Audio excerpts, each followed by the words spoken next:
People often ask me, and I always get going, have you ever met Gary?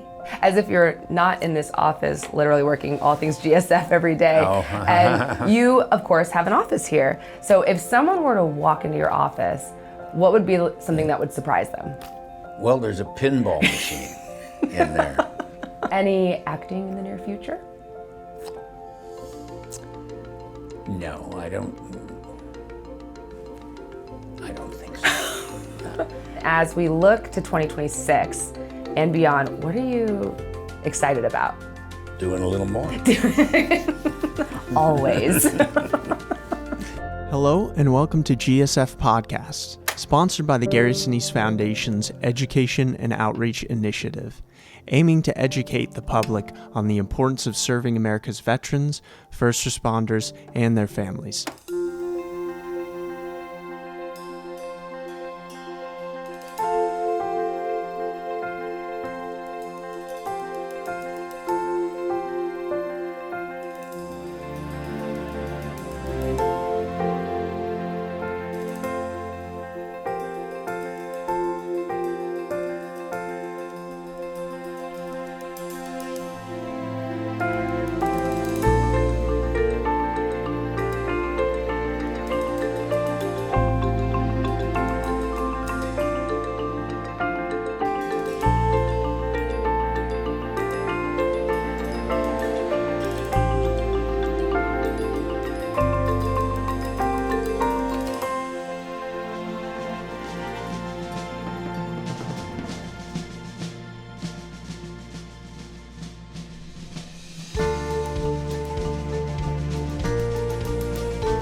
Welcome to the Gary Sinise Foundation podcast. I'm your host, Cristin Snyder, and today I'm here with someone who truly needs no introduction, our very special guest, our founder, Gary. Welcome. Good to be back. Yes. Now, Gary, we have talked a lot on the podcast about the foundation and all the work you have done over the years for our nation's heroes and their families, but we never really get into the engine that serves the mission, and it's a big engine, which has grown dramatically since the earliest days, 15 years ago. Yeah. 15 years. Yeah. Can you share about the kind of the growth? Well, it started very small. You know, it was a fairly sizable investment that I made in it financially, but we only had a couple of people actually working for the foundation in the beginning. The beginning was it kind of grew out of a lot of work that I was doing with other organizations, nonprofit organizations that were supporting the military and first responders. And I learned a lot from a lot of these organizations about, you know, where the needs were and how to serve those needs. And eventually I just got to the point where starting my own foundation was important. So launched the Gary Sinise Foundation in 2011 officially, which is 15 years ago, and launched it with there were a couple of employees at that time. I made a fairly sizable investment to get it off the ground and to give us the resources to start doing some programs, and we built a website that I remember was still in the works like the night before we launched publicly. So we were going to have a big press announcement at the National Press Club in Washington, D.C., announcing the foundation, that it was open. You could go to GarySiniseFoundation.org to learn more about it, all of that. And so, of course, we needed to have, we wanted to have a website ready for when I made those announcements. And I remember the night before getting a call saying the website, we're struggling. It might not be working. And I said, it's got to work. I'm going to do a lot of media tomorrow to talk about launching the foundation. So we got that under control.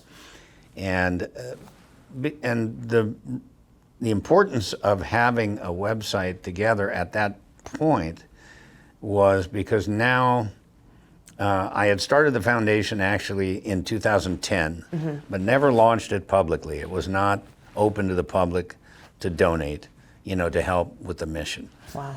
So now on June 30th, 2011, we were going public, Yeah. and we were going to be open for donations.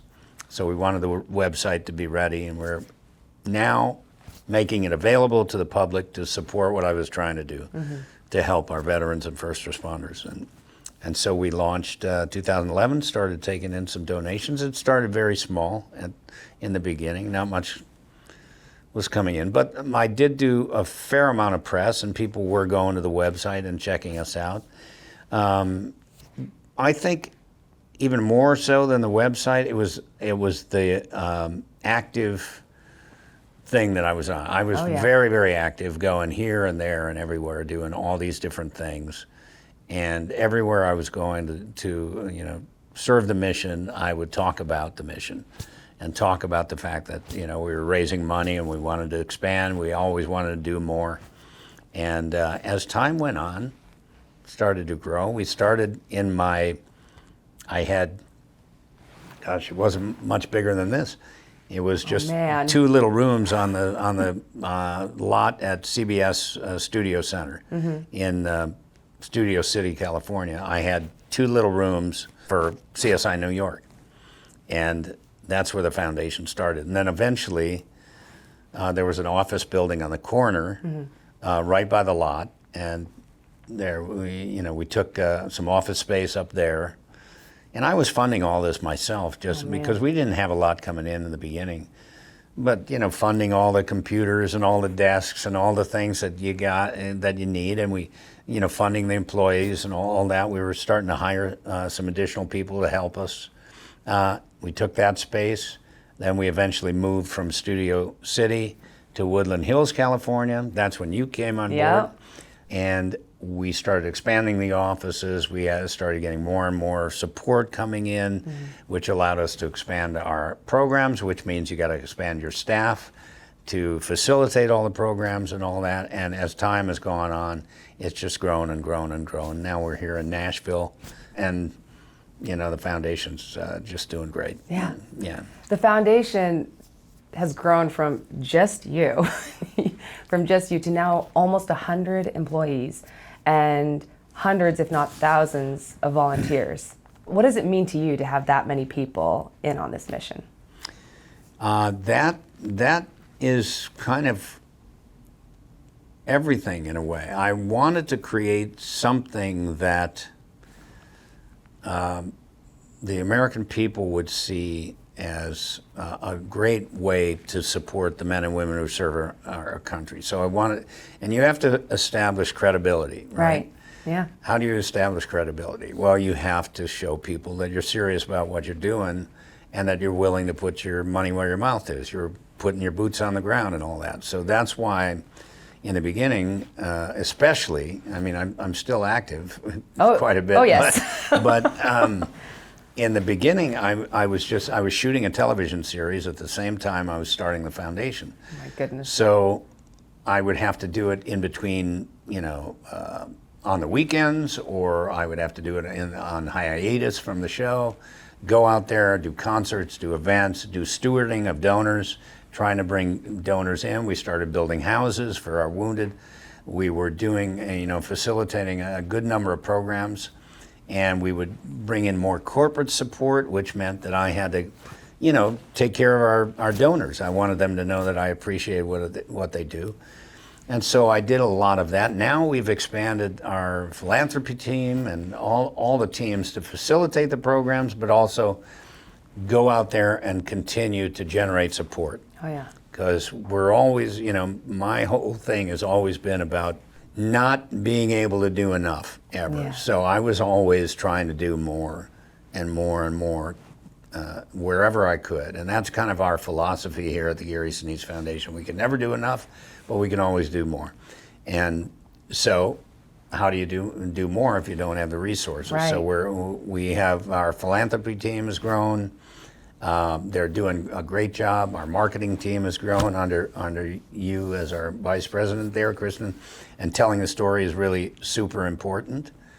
you know, you got to tell the story. You got to tell the stories of the people we're serving. You got to tell the stories of the accomplishments. You have to tell the stories of the people that are supporting the people that we're serving. Right. Because we want them to know we're grateful. We want them to know they're appreciated, and we want people to know that the money that they donate to the Gary Sinise Foundation is being used in the proper way, and it's getting a lot done. So there's the organization has grown quite a bit from the very beginning to what we have now, and I'm very proud of what we're doing. We have a great team. Who knows how large the foundation will eventually get? I don't know. I always tell everybody I don't want to be driven by like a set of numbers or something like that that we're trying to achieve. I just want to be ready to fill needs. And if we see a need that we aren't immediately filling, and it's very important that it get filled, and we need more resources to do that, that drives how much we're going to bring in. Yeah. So I always want the mission to kind of drive how much we're bringing in, and I think we're doing a good job at balancing all that right now. Yeah, you touched on the first space that you had, the first offices, and I can just envision you running from your trailer, reading your lines, going to the office, and then running to the set. And then, was it just like a triangle? That's exactly what. Yeah, exactly. I have running off to go into a car to go to a Lieutenant Dan Man concert, then swooping back in. And my office was down here in stage, I think it was stage 2. Yeah. And then we were in stage 3, 2 and 3, and I had a trailer right outside stage 3. And so I would be in the trailer, I'd be doing my work and go on again, pop into the stage and just shoot my scenes, blah, blah, blah. Then run down here and go to my office and see, okay, what's going on over there, and then run back, shoot the scene, whatever it was. And it was a lot of balancing, but it was exciting. It was exciting to be able to do something positive. Yeah. And I could see, after having done it for so long, supporting many other organizations and just going out there and doing a lot of things. I knew where the needs were, and now we were, I wasn't just supporting dozens of other organizations. I was trying to support the Gary Sinise Foundation and do everything I could to make us stronger so that we could be more effective in what we were doing to try to help people. And so it took a lot of running around to do that. But you know what?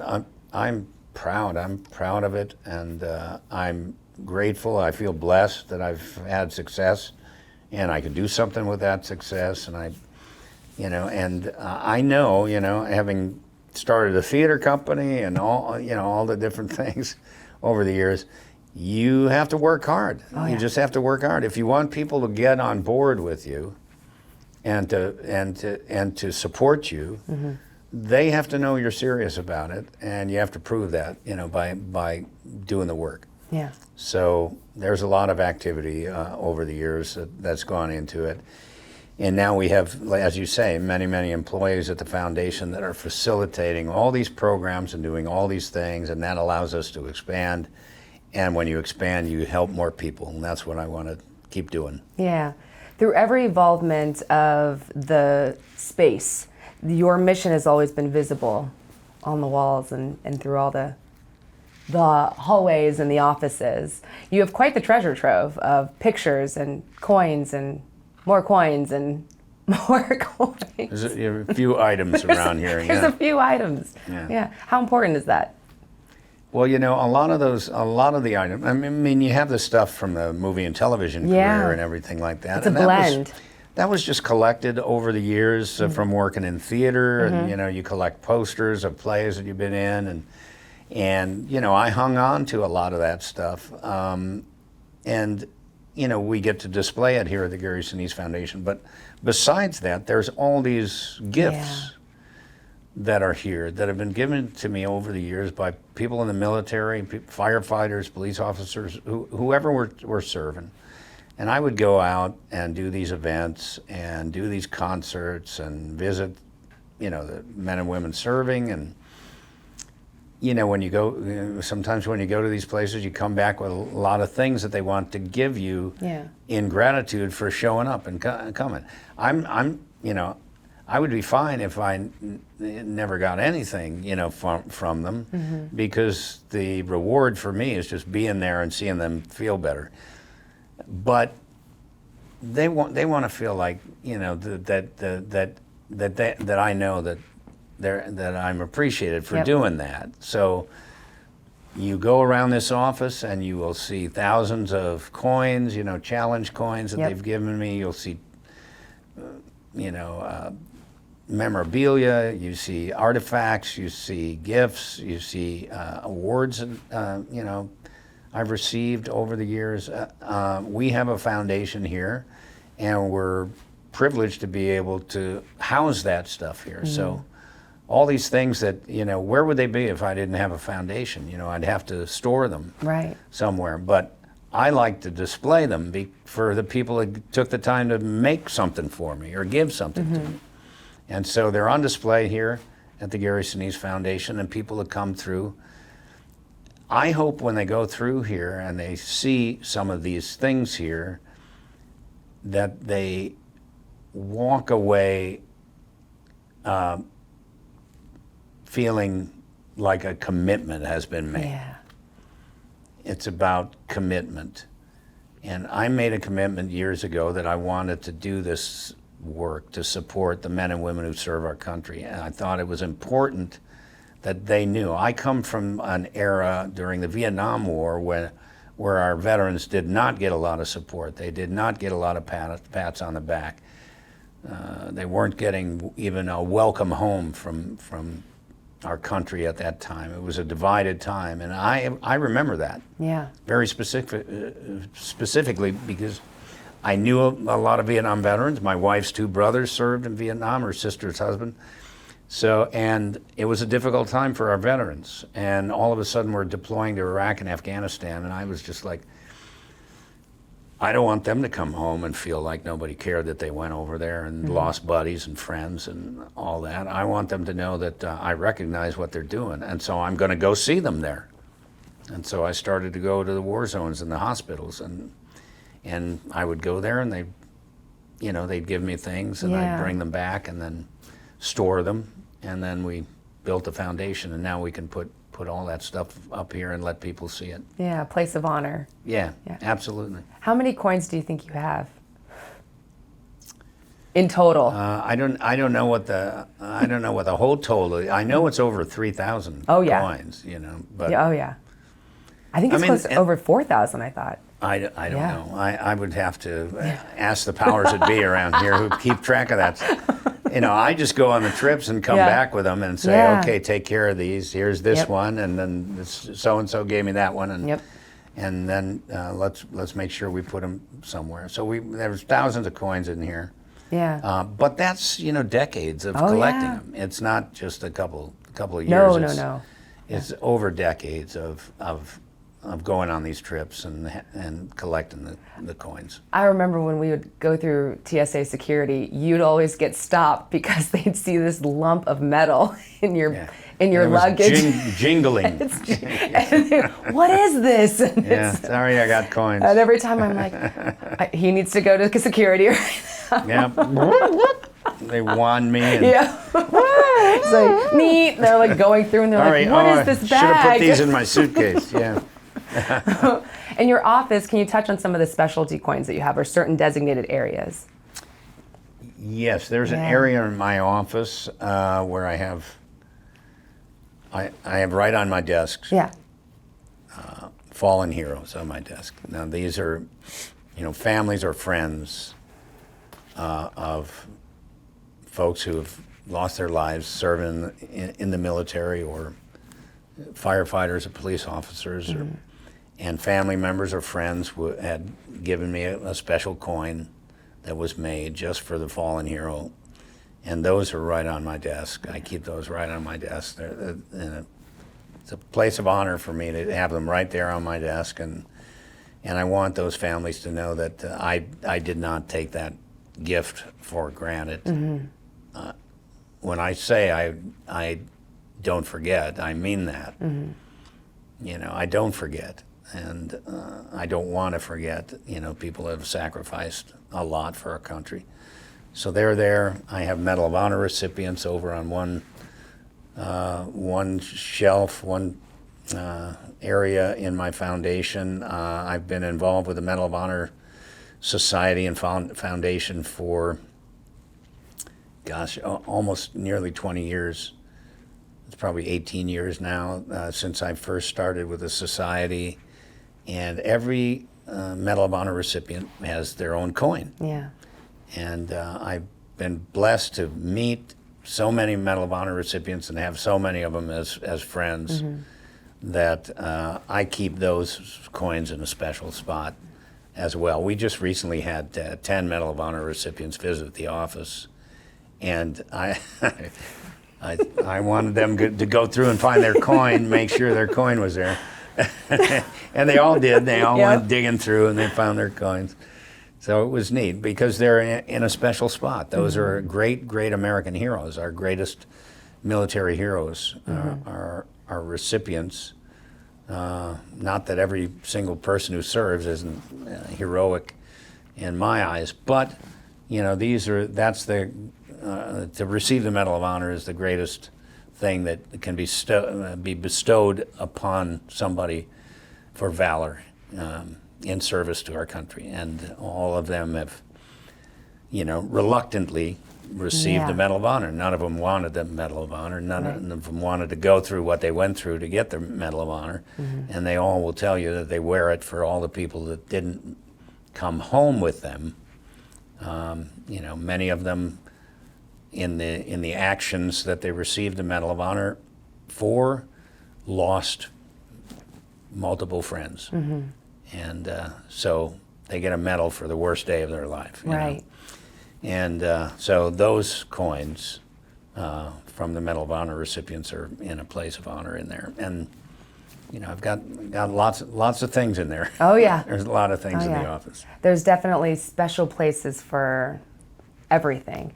And I remember when I first started at the foundation, and I was out in the little cubicles, and do you remember that lime green wall that was kind of behind? And we started to house a certain kind of award that you would receive often in one room. And when we'd give the tour, we'd always go to that one room. Do you remember the room? Well, it was the bird room. Yeah, sure. The birds. It's like the bird room. The bird room, yep. And Mac and I started to get anxiety. It was right across from Matt's desk. Yeah. Wasn't it right across from your desk? Right, it was right across from, in the first iteration, it was right next to the kitchen, and then we blew through the wall, and Mac and I would get anxiety because we'd get more and more bird awards, and we're like, we're running out of room. Well, you see, the bird room. A lot of times I've been given an award that's an eagle or something like that. Yep. It's a bronze eagle or a silver eagle or something on a pedestal. Yep. And so I was given so many of those things. We just put all the birds together in one place so they can keep each other company.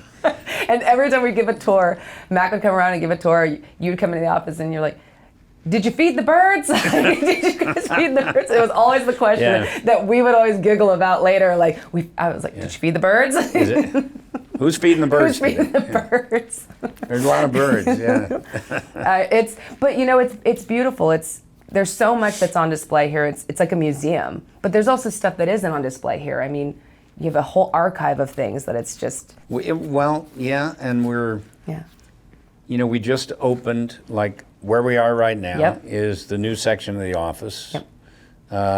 There was a tenant in this part of the space up here on the third floor that moved out, and we took over that space, and we moved the podcast studio in here. This is actually our first time in the studio, in the new studio. So we were able to get some of that stuff out of storage. Because when we moved from Woodland Hills, California, we had 19,000 square feet there, and we came here, and we came down to about 12,500 square feet. Oh yeah. When we moved here, so of course a lot of the collection had to go into storage and so now we just added another 4,000 square feet. We were able to go in. You and the team went in there and kind of looked through everything.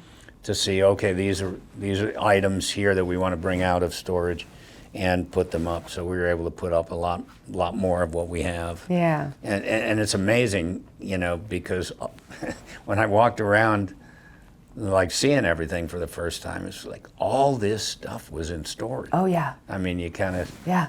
you know, and we still have. You know, there's We put just about everything on the walls. That was like my goal. I was like, there will not be anything left behind.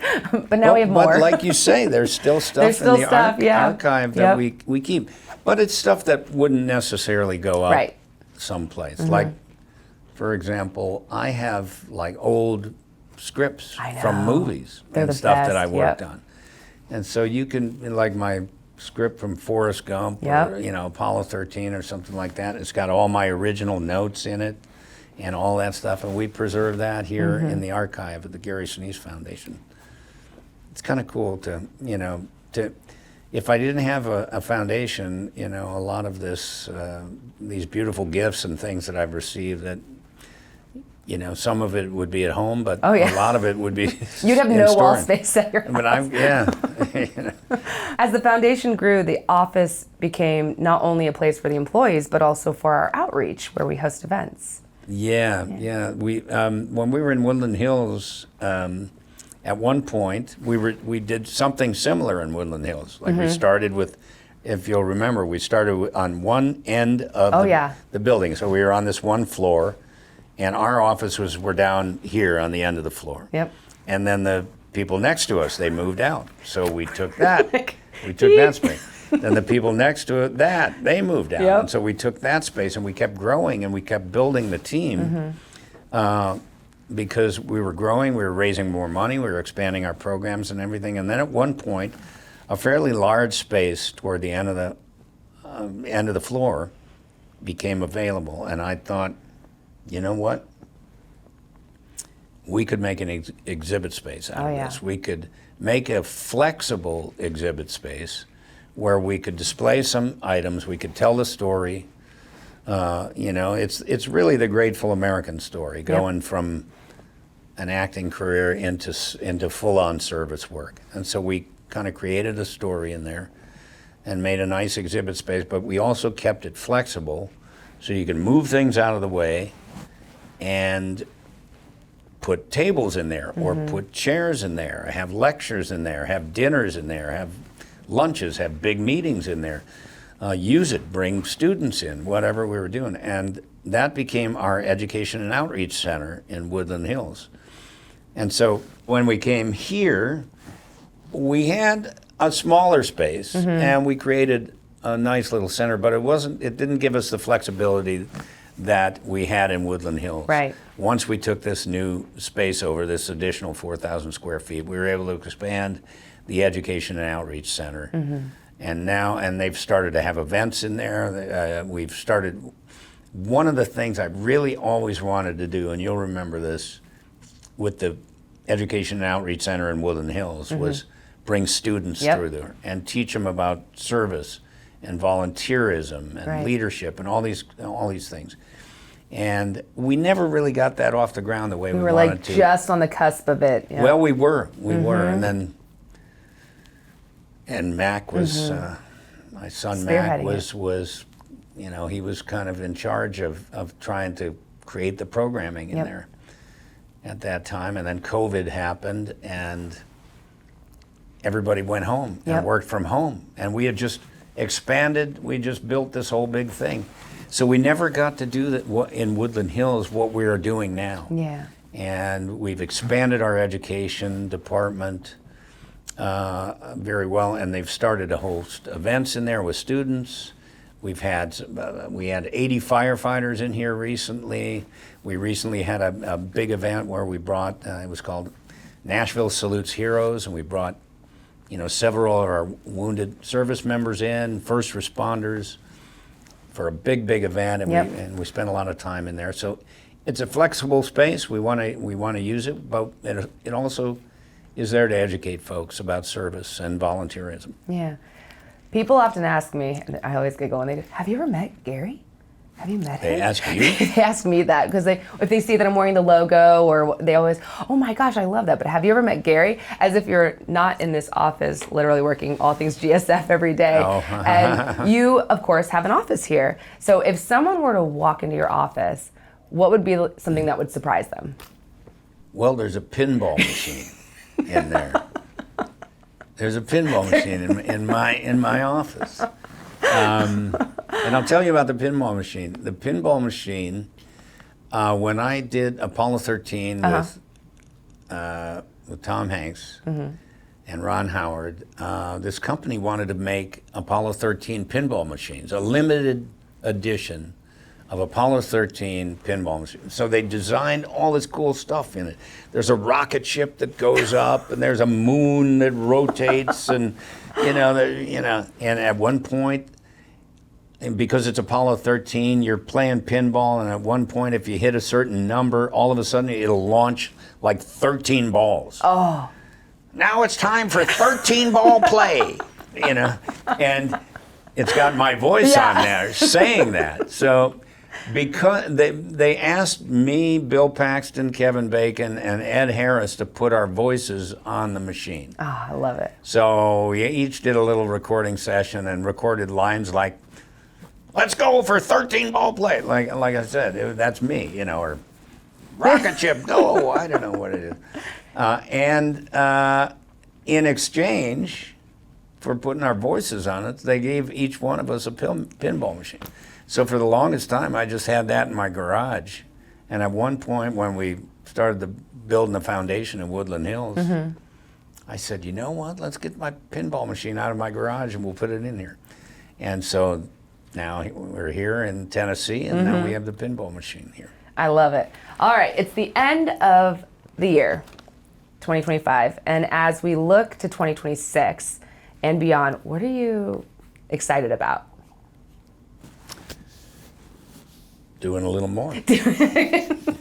Always. Always doing a little more, yeah. Look, yeah, I mean, I've started to talk to the team about my personal calendar. Yeah. While I'm still very active. Oh no, very underlined, bold. Well, but if you compare it to before, I'm probably not traveling as much as I used to. I used to be out, like even when I was shooting the television series, I would be out every weekend, and then I'd be gone, on hiatus, and I'd go overseas, and I'd do 2 trips overseas in the summer and all that. I can't do those kind of long tours anymore. I would go out for 10 days, 2 weeks, Right. play a bunch of concerts, visit troops all over the place. I can't do those long trips anymore. But I can do, shorter trips, like 3 or 4 days. And so, I've got some good concert trips on the calendar. Actually, just put on the calendar my first concert trip overseas in a number of years. It's been a while since I've been able to go overseas to do a concert trip. And there's a buddy of mine, Tim Gray, who he's the founder of the World War II Foundation. Tim came to me, and I've narrated a bunch of his documentaries. He's made 42 World War II documentaries, just an incredible number of documentaries. Really good documentaries, too. And I've narrated 5 or 6 of them, and he came to me with an idea that he wanted to do a documentary about my Uncle Jack and my Uncle Jerry. Oh. And they both served in World War II, and he wanted to tell their stories. So he said, will you narrate it? And I said, of course, my uncles, Let me check my schedule. Yeah, of course I'll narrate it. Oh, I love that. And then he said, and you know what would be really good is if we flew over to England and went to the airfield that your uncle flew his B-17 bomber out of. So Have you ever been there? no. Oh no, my goodness. So I said, You know what, Tim? I can't take these overseas trips like I used to, but that one makes a lot of sense to me. I would love to see that. And of course, it's just a big open field now. There's But nothing still, there that's except so a cool. memorial. Oh, They've I got love something to honor the 379th Bomb Group Yeah. that flew out of Kimbolton, England. So I'm going to fly over there with Tim to shoot that. Yeah. And of course,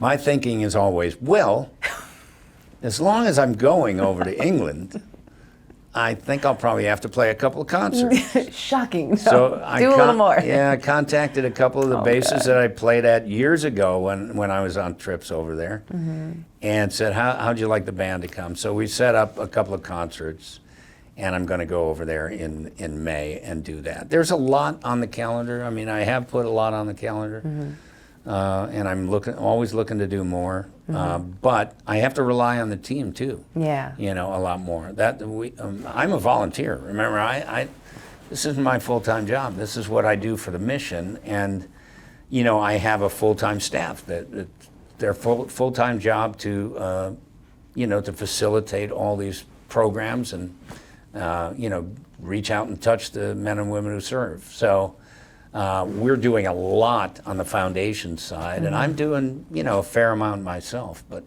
Oh yes. it's not what I used to do, but it's a good amount. It's it's pretty close competition there. It's pretty, you know. I'm staying busy. Yes.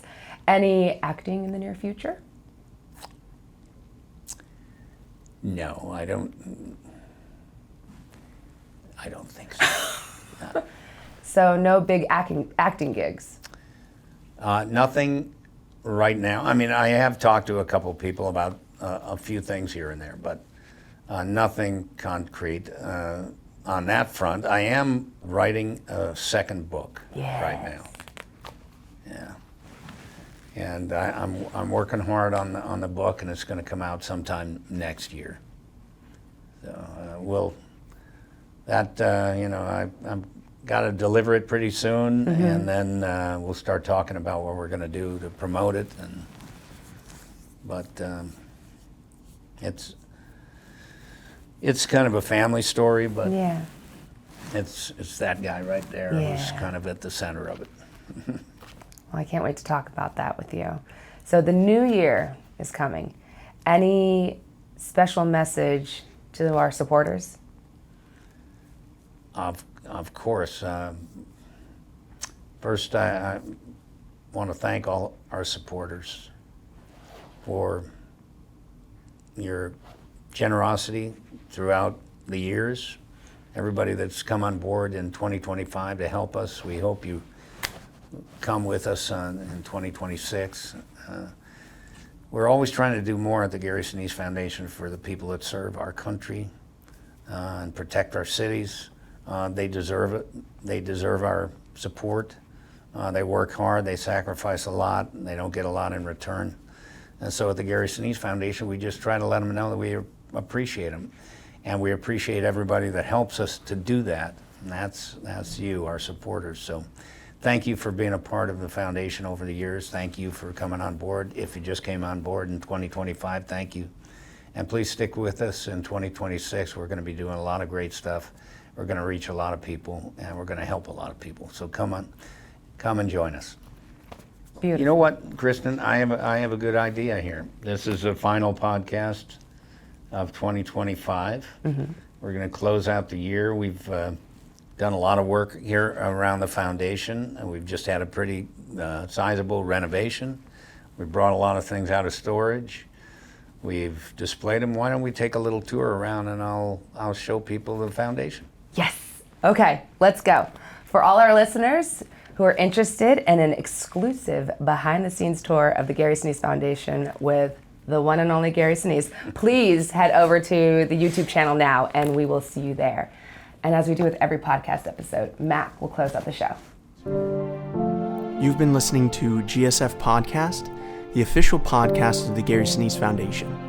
If you'd like to find out more about what the foundation is up to, or if you'd like to make a donation, please visit GarySiniseFoundation.org. Make sure to tune in next time for more interviews, and thanks for joining us.